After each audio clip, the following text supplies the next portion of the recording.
안녕하십니까. 이번에 임제로 공부하는 시간은 교재로는 242쪽이 되겠습니다. 지난주에 오역죄를 범해야 비로소 일체의 모든 의식의 대상 경계를 벗어나서 해탈을 할 수 있다. 그러니까 오역죄를 범하는 것은 죄업이 되는데 임제의 이제 독창적인 설법은 비도를 행한다. 그래서 오역죄를 행하는 것은 유마경에서 비도를 행한다 이런 뜻이겠죠.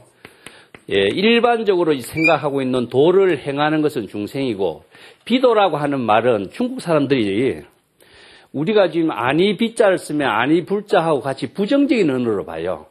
그래서 선어록을 공부하면서 제가 이와 비슷한 말이 비사량이란 말이 있습니다. 약산 유엄선사의 비사량이란 말이 나오는데 이 비사량에 대해 언어에 대해서 제가 많은 고민을 좀 하면서 공부한 적이 있어요. 그래서 사량도 하지 말고 사량 분별도 하지 말고 사량 분별이 아닌 것도 하지 말라. 이거 불사량, 사량과 불사량을 모두 다 초월한 경지를 비사량이라고 그럽니다. 그래서 사량은 긍정이고 비사량, 불사량은 부정이에요. 그래서 긍정과 부정을 모두 초월한 경지를 비사량이라고 그래요. 이게 우리가 한자를 보면은 아니 비자나 아니 불자나 같은 뜻으로 생각해버리는 언어의 뉘앙스라든가 언어의 본질적인 한계를 우리가 좀 바르게 보지 못한 안목이 생기죠. 근데 여기에서 비도라고 하는 것은 도에 일반적으로 생각하는 도, 고정된 중생심으로 생각하는 도, 뭐 고정적으로 생각하는 것이 뭡니까? 부처라고 하는 거, 법이라고 하는 거. 이런 고정적인 생각 그 자체가 사실은 자기가 집착의 대상 경계에 떨어져서 바른 도를 행하는 안목을 갖추지 못하는 이런 오류가 생기는 것이죠. 그래서 일체의 모든 대상 경계를 초월하는 경지의 도를 비도라고 합니다.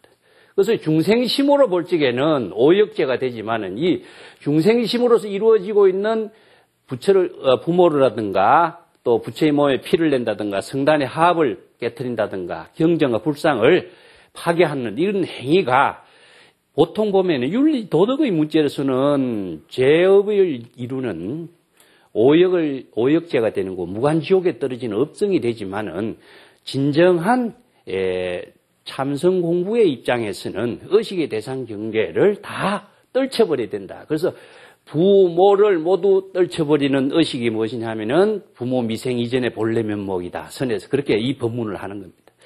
궁극적으로 부모나 부처의 몸에 피를 내는 것이나 성단의 화합을 파괴한다든가 하는 것은 우리가 생각하는 것 자체를 이런 문제를 가지고 참회를 한다든가 죄의식을 갖게 된다든가 이런 사고를 갖게 돼 있어요.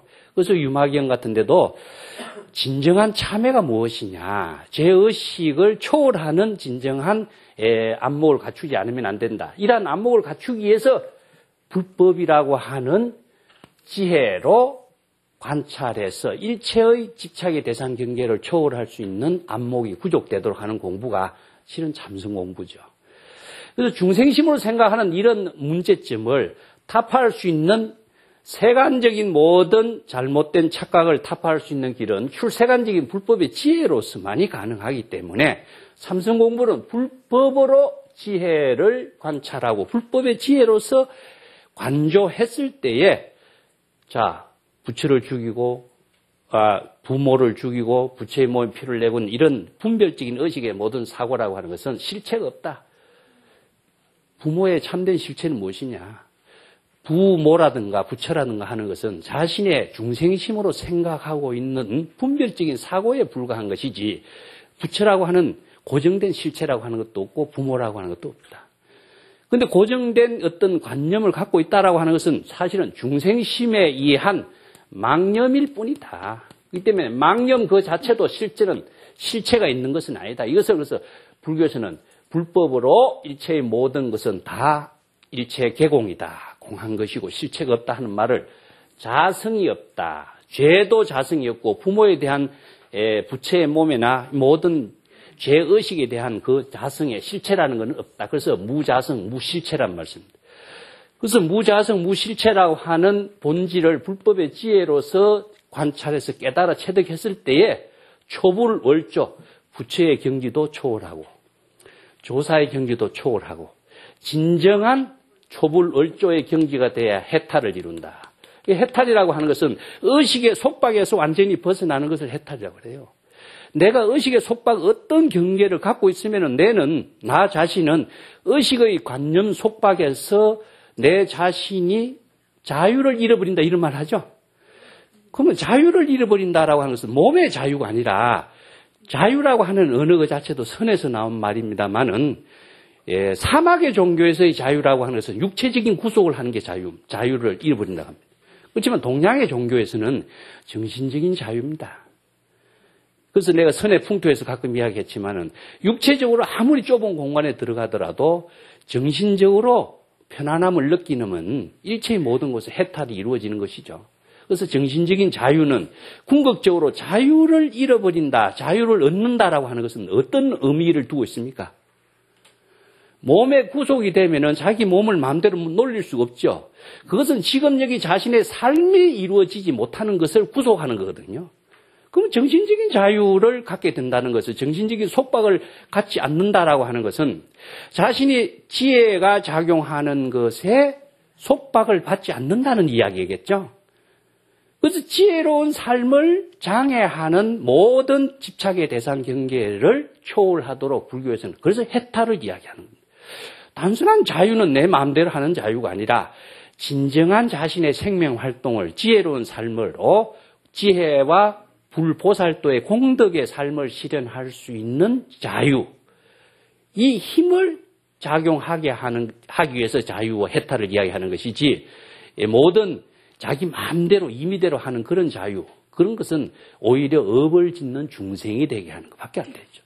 그래서 이 오역의 죄를 범한다라고 하는 것은 오역의 죄의 중생심으로 의식으로 갖고 있는 이런 모든 관념, 윤리적인 도덕적인 관념, 또 부처라고 하는 고정된 관념, 또 성단의 화합을 깨트린다라고 하는 그 어떤 대상의 단체에 대한 그 집단에 대한 어떤 존재에 대한 관념, 불상이나 경전에 대해서 우리가 집착하는 관념, 이런 의식의 모든 대상 경계를 모두 다 초월할 수 있는 자신의 지혜가 구족되어야 진정한 도를 실행하는 안목을 구족하는 사람이 된다 하는 것을 임재가 앞에서 이야기했습니다. 자, 242쪽에 이 본문을 또 연결해서 보겠습니다. 자, 수행자 여러분, 만약에 5가지 오역죄를 범하는 오무간지옥을 초월할 수 있는 이런 경지를 체득한다면은 범부나 성인이라고 하는 차별 분별적인 명칭의 의식의 대상 경계에 구애되지 않을 것이다. 그대들은 한순간에 번뇌 망념을 일으킨 마음이 단지 빈 주먹과 달을 가리키는 손가락에 실체가 있는 것으로 생각해서 의식과 의식의 대상 경계, 그리고 번뇌 망심으로 일어나는 생멸법이라든가 그 사이에 여러 가지 번뇌 망상을 일으키고 있다. 그렇기 때문에 빈 손가락에 달을 가리키는 거라든가 빈 손에다가 어린아이를 달래기 위해서 낙엽을 가지고 어린아이 우는 아이에게 네 과자 사 먹을 돈을 줄 테니까 울지 마라 하는 거거든요. 그래서 사실상 황금이 아니라 낙엽이다.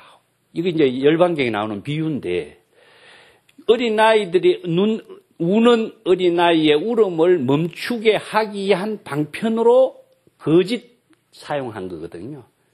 그런데 방편이라고 하는 의미는 울음을 그치게 하는데 의미를 두고 있지 어린아이를 단순히 속이게 하는데 의미를 두는 건 아니에요. 달을 가리키는 손가락도 우리가 여러분들 너무나 많이 들어서 알겠지만은 달 그 자체는 진실의 하나의 상징이라고 한다면은 진실을 바로 볼 수 있는 손가락은 그 방편의 하나의 의미지. 근데 어느 문자라고 하는 방편에 집착해서 진실을 바로 보지 못하는 이런 오류를 범하는 일이 없어야 된다. 여기에서 우리가 달을 가리키는 손가락이나 또 빈 주먹의 황금 같은 이야기는 실체가 없는데 실체가 있는 것처럼 착각하지 말라 이거죠. 이것이 바로 중생은 지혜의 안목이었기 때문에 자기 생각대로 아상인상의 입장에서 자기 생각대로 판단해버려요. 그렇기 때문에 착각을 일으키고 분별심을 일으키고 차별심을 일으키면서 존재하지 않는 존재를 존재하는 것처럼 착각을 일으켜서 거기에 애착을 갖고 그것을 구하려고 애를 쓰면서 모든 자신의 귀중한 생애를 다 낭비하고 업장을 짓는 삶으로 살고 있는 모습이다. 이 중생의 병을 바르게 지적하고 치료하기 위해서 제시한 것이 사실은 불법인데 이 불법의 지혜를 구족하는 것은 지식을 구족하는 건 아닙니다. 불법의 지혜로서 진실을 바로 볼 수 있는 관찰을 할 수 있어야 돼요. 지식을 습득하는 공부가 사실은 의미가 아니라 지혜를 체득하는 공부가 불법 공부의 핵심이기 때문에 사실은 불법의 지혜로 관찰하는 것을 참선이라고 한다. 내가 여러 번 이야기했습니다. 그냥 앉아있는 것이 참선이 아니에요. 불법의 지혜로 관찰하는 것이 참선이에요. 불법의 지혜로 사물에 자신의 중생심으로 생각하는 사량 분별의 잘못된 착각, 번뇌, 망념을 실체가 없는 것이고 무자성인 것이라는 그 잘못된 사고를 떨쳐버림으로 해서 자신이 그 어떤 새로운 지혜가 구족되는 것, 지혜가 얻어지는 것이 아니라 반야심경에서 무지영무득이란 말, 그 말입니다. 지혜를 얻으려고 하면 안 돼요. 그 보통 지혜를 얻으려고 하죠. 아니면 또 도를 얻으려고 하고 하죠. 성불을 하십시오. 부처가 되십시오. 부처가 되려고 하는 것 자체가 얼마나 잘못된 허상을 쫓고 있는 것인가를 알 수 있어요. 얻는 것이 아니라 자기가 그 경지를 바른 안목으로서 관찰해서 파악할 수 있고 확인하는 작업이에요. 확인을 함으로 해서 확신을 갖게 되는 힘이 구족됐기 때문에 일체의 모든 집착의 대상이나 잘못된 사고에서 벗어날 수가 있는 거죠. 이 때문에 실체가 없다, 자성이 없다. 그래서 불교에서는 공이란 말을 쓰는데 공이라고 해서 허무주의적인 공이 아니고 궁극적으로 참선을 통해서 이 경지를 체득하는 것은 자기의 본래로 되돌아가는 겁니다. 제가 수행 항상 이야기했습니다. 자기의 본래심으로 되돌아가는 것이 참된 깨달음이고 수행이고 불법을 공부하는 의미다. 그 중생심은 자신의 본래심에서 벗어나서 허황된 곳에 살고 있는 모습이고 불법의 진실을 바르게 체득한 사람은 진여인 자신의 본래로 되돌아가는 거예요.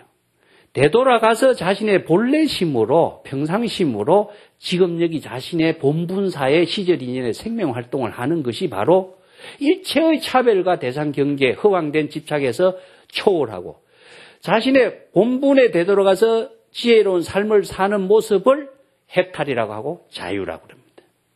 자유라고 하는 것은 거기에서 무방비 상태고 무질서의 자유가 아니라 자신의 본분의 시절 인연의 여법한 생명활동을 삼업청정행으로 이루어지는 삶을 실현하는 것을 말하는 것이지 그러했을 때 진정한 지혜로운 삶이 이루어지는 길을 제시한 것이 불법인 거거든요.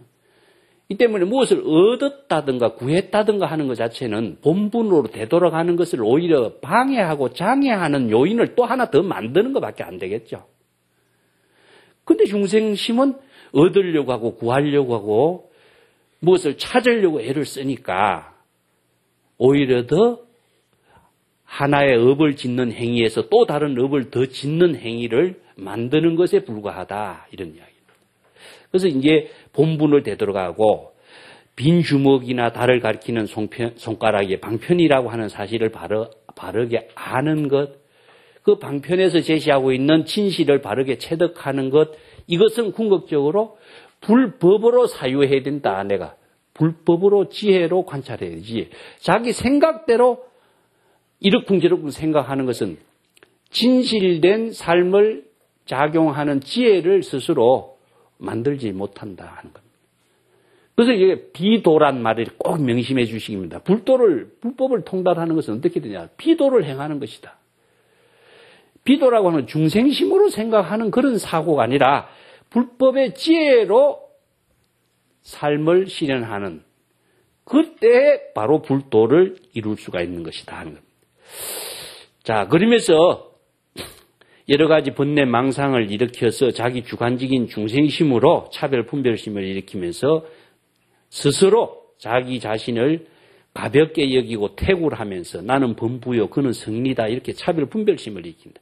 자기 자신을 바보로 취급하는 겁니다. 이거는. 불법을 알지 못한 사람이 대상 경계는 크게 보고 자기 자신은 나는 어떤 경지를 이룰 수 있을까? 이거 중생심으로 생각하는 거예요. 그래서 불교에서 기실론이라든가 일체 중생이 모두 불성이 있다든가 부처의 마음이나 재불의 마음이나 나의 마음이 조금도 차이가 없다, 평등하다라고 하는 이 불법의 가르침으로 진실된 모든 법을 바로 볼 수 있는 안목이 구족될 때 자기도 부처가 되고 보살이 되는데 중생심으로 보니까 나는 언제 저런 경지를 이룰까? 나는 범부고 저 사람은 부처다. 이런 분별심을 갖게 되니까 자연히 태굴심이 되는 거죠. 이게 일체 중생의 불성이 있다든가 부처의 지혜를 작용한다든가 이런 것이 법화경, 하안경에서 그렇게 강조되고 있는 그 법문에 참된 불법의 지혜로 관찰하는 안목을 갖추지 못하니까 자기 자신을 태굴시켜버린다. 그래서 이제 인재가 하는 말이 바보 같은 중들아 무엇이 급해서 훌륭한 사자 가죽을 쓰고 덜 여우의 목소리를 내느냐.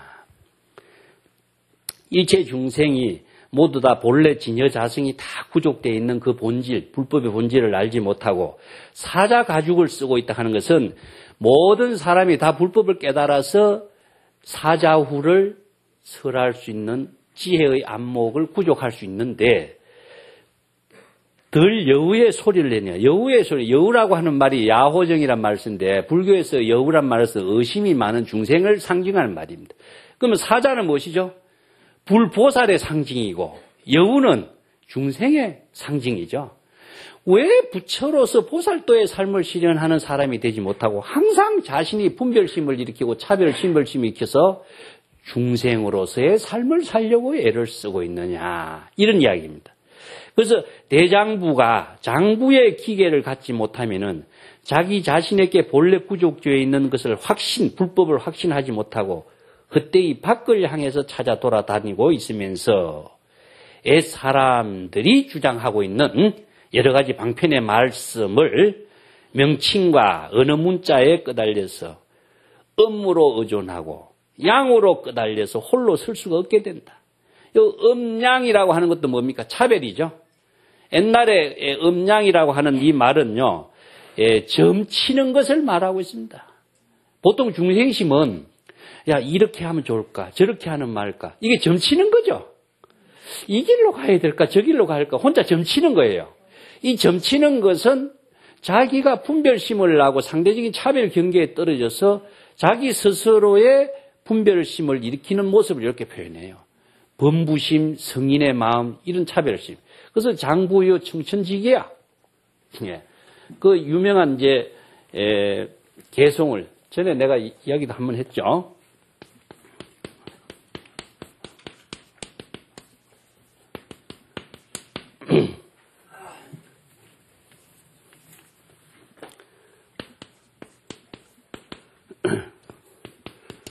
불향 열의 행체행이요. 이런 말씀입니다.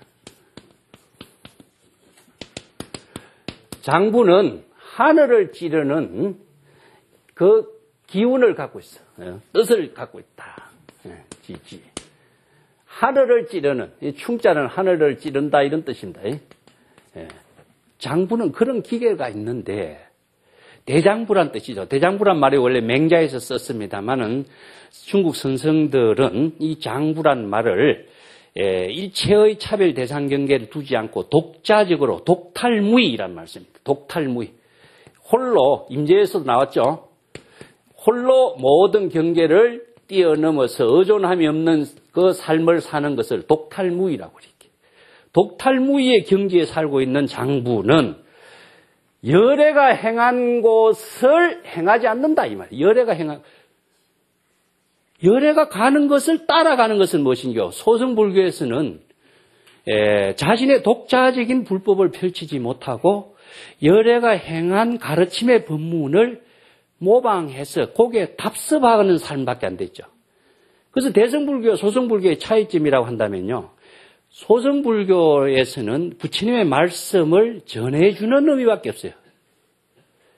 그런데 대승불교에서는 어떻습니까? 독자적인 자신의 불법을 설하는 거예요. 그래서 이제 똑같은 길을 가면서도 동도부동치라는 말씀입니다. 예. 똑같은 길을 가면서도 똑같은 발자국을 남기지 않는다 이런 뜻이에요. 사실은. 예, 선에서 이런 말씀입니다. 선성들의 독탈무이한 삶을 실현하는 사람들은 이런 말씀. 똑같은 길을 가요. 어떤 길이죠? 불도의 길을 똑같이 가지만은 똑같은 발자국을 남기지 않는다. 독자적인 발자국을 남긴다 이런 말이죠. 이걸 중국 선성들은 독자적인 부동철이라는 것은 무엇이냐면 종풍. 각자의 자신의 안목을 갖춘 법문과 불법을 펼친다. 이게 종풍이 다르고 가풍이 다르다 이런 말씀입니다. 이런 독자적인 의존함이 없이 독자적인 안목으로서 자신의 방편의 법문을 자유스럽게 펼칠 수 있는 경지가 남의 모방한 삶이 아니고 자신의 독창적인 삶을 창조하는 삶을 해탈인이다 이런 말씀입니다. 이 때문에 보통 이제 대승불교의 경전이나 선성들의 어록이라고 하는 것 자체는 경전의 말에 의존하는 것이 아니고 경전의 법을 자신이 체득해서 자신의 독자적인 법을 설해주고 있는 이런 것이 열애가 행한 곳을 모방해서 흉내내서 가는 것이 아니라 자신의 독자적인 법을 실행하고 독자적인 법문을 펼치는 사람이 된다. 대장부가 장부의 기계를 갖지 못하면은 자신에게 본래 구족되어 있는 것이 뭡니까? 진여자성이죠. 재불보살과 열애와 똑같은 자성을 다 구족하고 있는데 이 자성에 구족되어 있는 그 참된 지혜의 안목을 자기 스스로 확신을 갖지 못하고 자기 스스로의 그 능력을 실행하지 못하고 헛되이 밖을 향해서 어디에 밖이라고 하는 것은 마음 밖입니다. 마음 밖에서 이게 불법을 불교에서는 항상 마음 밖에서 도를 구하는 것은 외도다 어리석은 중생이다 이런 말이에요. 그래서 마음을 바깥으로 향하는 마음을 안으로 되돌리는 작업이 무엇이죠? 본래로 되돌아가는 작업이죠. 그 비유가 보물 찾아 헤매는 이야기 계속 맞고 밖을 향해서 진리를 구해 헤매던 연약달다의 이야기도 나왔죠. 그래서 마음 밖에서 구하는 것은 전부 다 점점 엉뚱한 길에서 헤매는 모습이고 집착의 대상 경계를 추구하는 모습이에요. 그래서 자신의 마음 밖에 향하는 모든 망념을 쉬고 본래로 되돌아가는 것. 이게 견성이라 그래요. 견성. 자성을 깨달을 때에 본래로 되돌아가는 자성을 체득하는 것이 불교의 수행에서 깨달음이고 자신의 본분사의 생명활동이다 하는 얘기. 그래서 사람이 주장하고 있는 여러 가지 방편의 어느 문자 명칭, 부처다, 부모다, 이런 도다, 법이다 하는 명칭과 어느 문자에 끄달려서 불법의 진실을 체득하지 못하는 어리석은 중생이 되지 말라 이런 이야기입니다. 경계를 만나면 경계에 반연되고 사물을 만나면 사물을 곧바로 집착해 가는 곳마다 미혹함이 일어나서 자기 스스로 결정을 할 수가 없게 됩니다. 이게 중생심으로 정법의 안목이 없기 때문에 이것이 옳은가 저것이 옳은가 자기 스스로 분별심만 일으키고 있는 거예요. 그래서 의식의 대상 경계를 집착함으로 해서 미혹함이 일어나요. 그래서 이제 중생의 미혹이라고 하는 것은 이제 여기서는 크게 두 가지로 항상 우리가 정리해 볼 수가 있습니다. 하나는 무엇이냐면은 지적인 착오다. 지적인 착오. 지적인 착오를 불교에서는 무명이라고 그럽니다. 무명. 그 다음에 번뇌에 대한 애욕이죠. 애욕에 대한 여러 가지 욕망으로서 일어나는 번뇌에 대한 망념이 일어나는 거죠. 그래서 지적인 착오라고 하는 것은 방향을 잃어버려요. 진실을 바로 볼 수 있는 안목의 방향을 잃어버려요. 그래서 이걸 무지무명이란 말씀입니다. 무지무명을 극복하기 위해서는 불법으로서 지혜를 구족해야 돼. 불법의 지혜가 구족되지 않으면 무지무명의 그 망념에서 착각이. 그래서 이건 번뇌 망념의 애욕이라고 하는 것은 감정적으로 일어나는 번뇌망념입니다. 그래서 이걸 이제 소지장, 번뇌장 이렇게 전문 용어로 쓰는데 지적인 착오를 극복하기는 쉬운데 번뇌장을 극복하기가 참 어려워요. 그래서 이것을 극복하기 위해서는 어떻게 되냐? 마음을 본래로 되돌아가야 돼요. 항상 본래심으로 되돌아가는 경지를 열반적정이라고 그런다. 열반적정의 경지를 체득하려면 불법의 지혜와 이것이 같이 이루어져야 돼요. 왜냐? 일체의 모든 존재는 무자성이다, 공이다, 실체가 없다라고 하는 사실을 바른 안목을 가졌을 때에 집착의 대상 경계를 초월할 수 있는 본래심으로 되돌아가는 이걸 선에서는 견성이라고 그런다. 견성의 경지를 체득하는 것. 그래서 수행이라고 하는 것은 항상 바깥에서 구해 얻는 것이 아니라 본래로 되돌아갔을 때에 도도 이루고 깨달음의 지혜도 이루고 안목도 생기는 거예요. 그런데 본래로 되돌아가는 지혜를 우리가 이것은 선정의 수행이라고 그래요.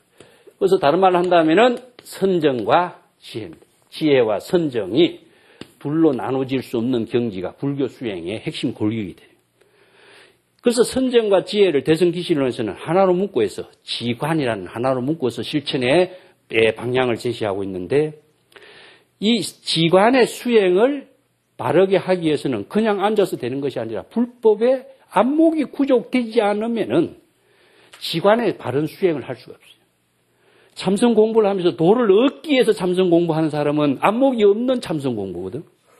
지혜가 없는 참선 공부는 아무리 오랜 세월 참선 공부해도 망념의 시간만 보낼 뿐이지 지혜가 구족되고 안목이 구족된 참선 공부는 될 수가 없어요. 그렇기 때문에 불법의 지혜로 사유하고 불법의 지혜로 자신의 안목을 구족하는 공부가 참선 공부가 되어야 된다는 거예요.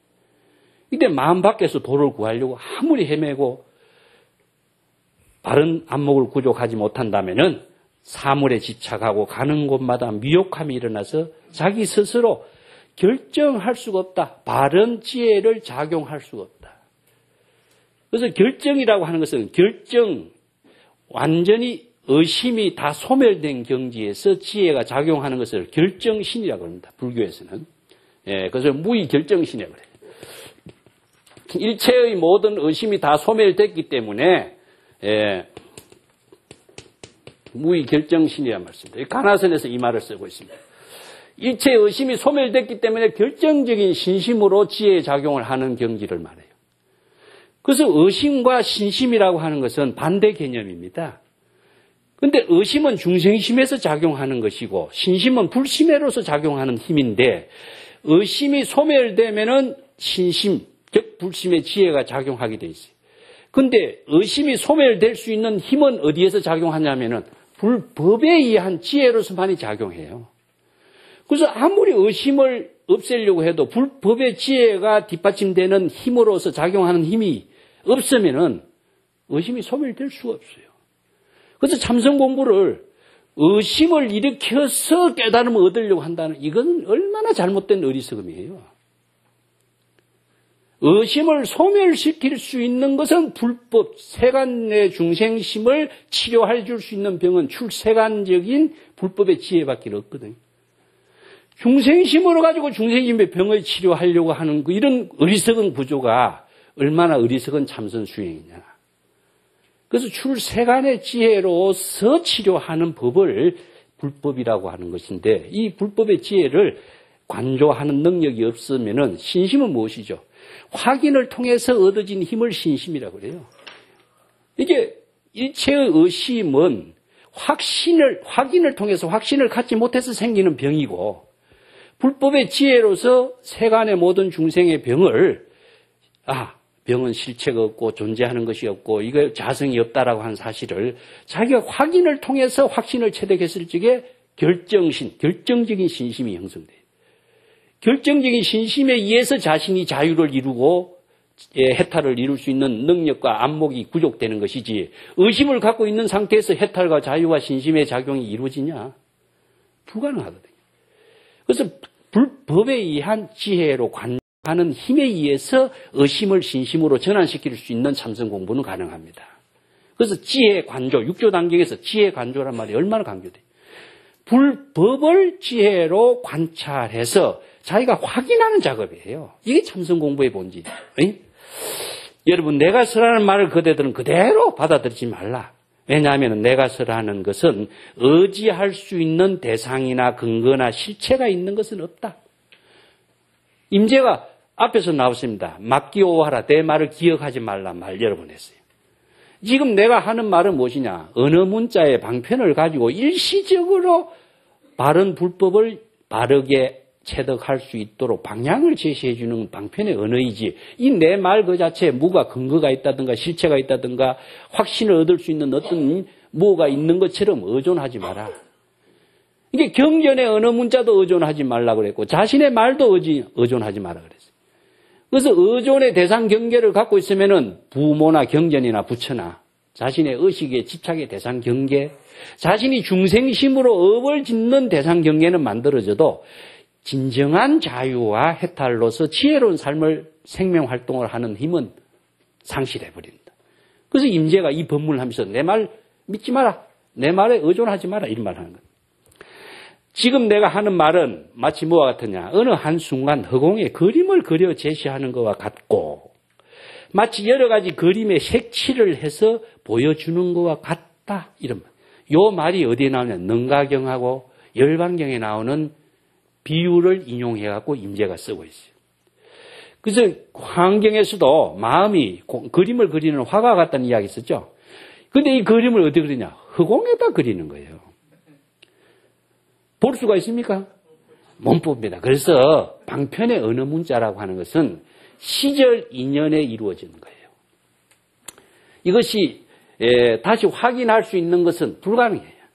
시절 인연이다. 내가 항상 시절 인연이라는 말을 많이 쓰는데 시간과 공간 속에 우리들의 삶이 이루어지고 있거든요. 근데 지금 여기에서 나하고 여러분들하고 지금 이야기를 하고 만나서 이루어지는 것도 이 시절 인연이죠.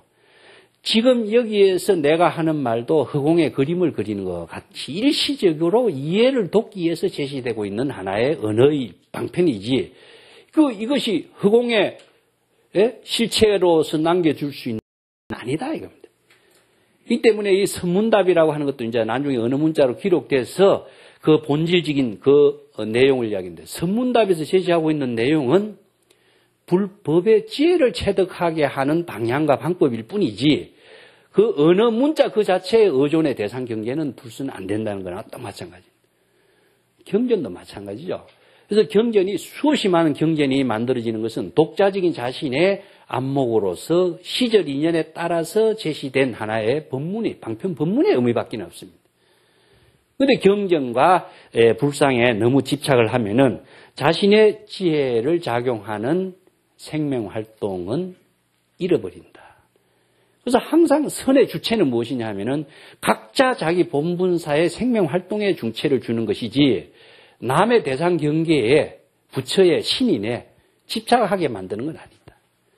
이 때문에 우리가 신이다 부처라고 하는 말을 제시해 놓으면은 뭐 절대적이고 성스럽고 귀하고 위대한 존재고 하는 어떤 관념을 가지고 중생심으로 생각해서 집착을 하니까 궁극적으로 부처의 노예가 되는 것이고 신의 노예가 되는 것에 불과하죠. 노예가 된다라고 하는 것은 궁극적으로 자기 자신의 주체적인 지혜의 자유를 상실하겠다 하는 말과 똑같습니다. 그래서 선은 각자 자신이 지혜를 작용하게 하는 법문을 설한 것이 선인데 언어의 노예가 되고 부처의 노예가 되고 신의 노예가 되도록 하는 것은 선이 아니에요. 불법의 근본적인 정신이 여기에 의미를 두고 있습니다. 자, 한 단 더 넘어가겠습니다. 여러분, 부처를 최후의 목적으로 생각해서는 않지만 부처가 되려고 한다든가 성불을 합시다. 부처가 이루도록 한다든가 이것을 목적으로 삼고 있어요.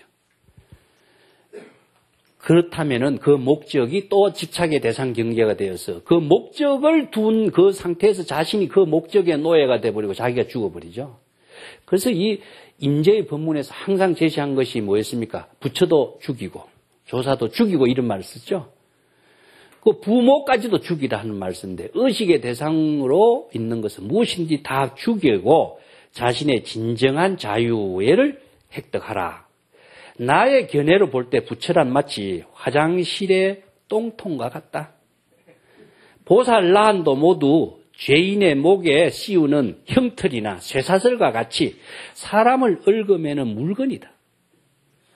자, 이게 앞에서 이야기했지만 아까 부모라든가 이런 말도 의식의 대상 경계가 자기 자신을 자유를 구속하는 대상 경계밖에 안 된다. 그런데 많은 사람들이 부척하면은 거기에 부처에 얽매여서 자기 자신을 잃어버리고 죽어버린다. 이것을 이제 비유한 거죠.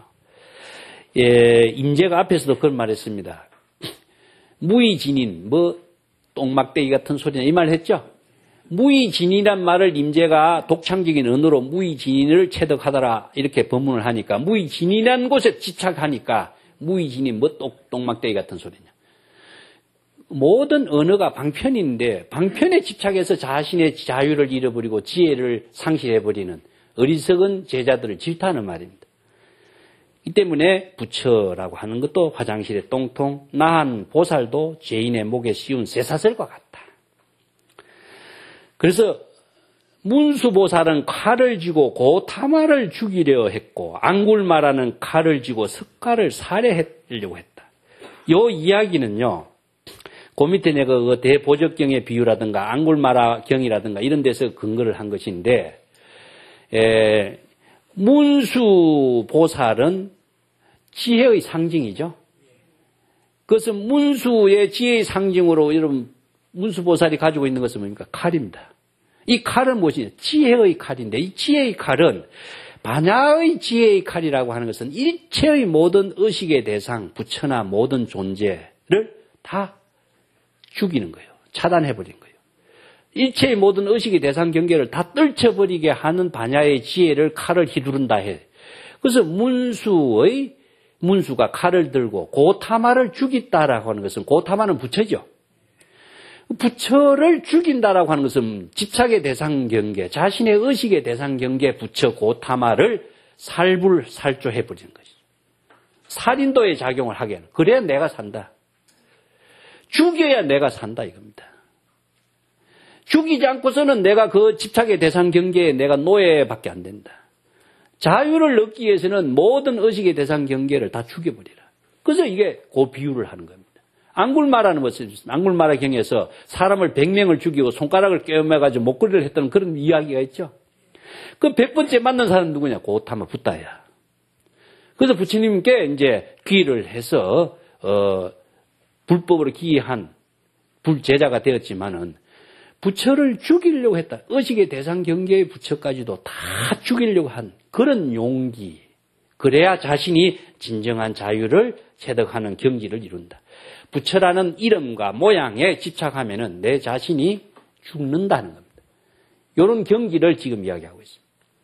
여러분, 부처는 얻을 수 있는 대상의 경계나 사물이 아니다. 부처가 되려고, 아까 이제 무지의, 지혜도 얻을 대상이 아닙니다. 도도 마찬가지고, 부처도 마찬가지고.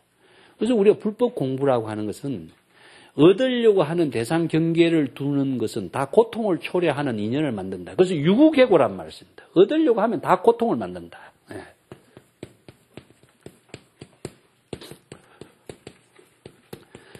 얻으려고 하는 생각이 무엇이냐 하면은 마음 밖에서 집착의 대상 경계를 만드는 것이 돼요. 부처를 구하려고 하고 도를 구하려고 하고 깨달음을 얻으려고 하는 사람.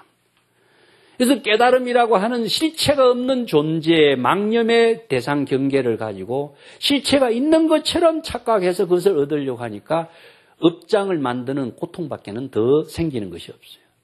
그래서 불법을 알지 못한 중생은 항상 무엇을 구하려고 하는 거예요.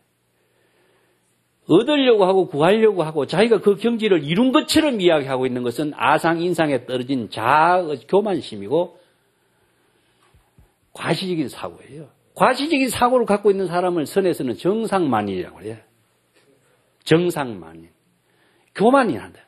깨닫지도 못한 경지에서 교만심을 가지고 남을 속이는 마음으로 작용하는 것을 밝히는 것이죠.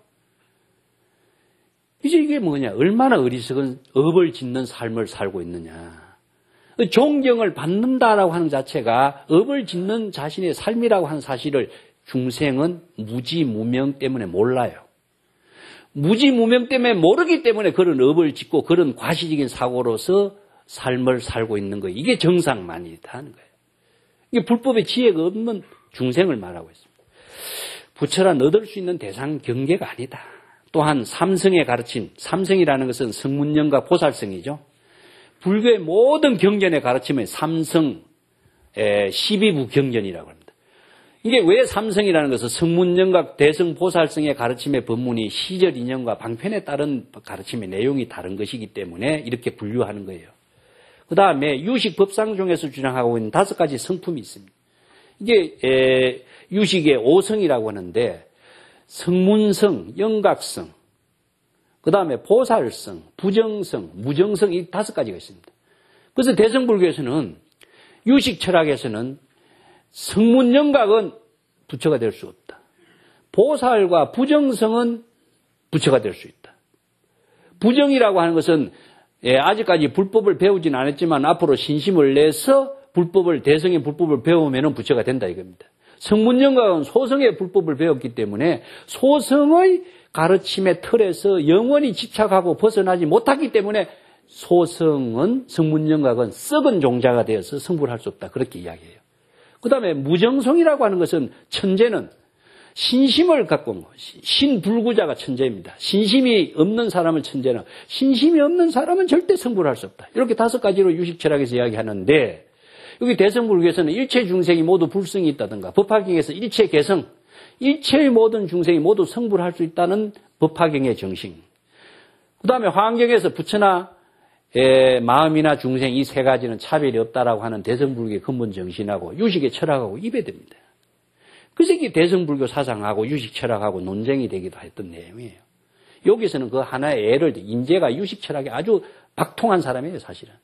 그래서 유식의 법문을 자주 언급하는데 이런 것은 다 한때 병을 고치기 위해서 약으로 처방된 가르침 방편 법문이지 그 가르침의 법문 그 자체가 실체가 있는 것처럼 착각하지 말라. 그래서 불교의 모든 84,000 법문이 다 방편 법문입니다. 그 방편 법문에 실체가 있는 것처럼 착각한다면은 바로 자신이 의식의 대상 경계에 끄달려서 업을 짓는 중생이 된다.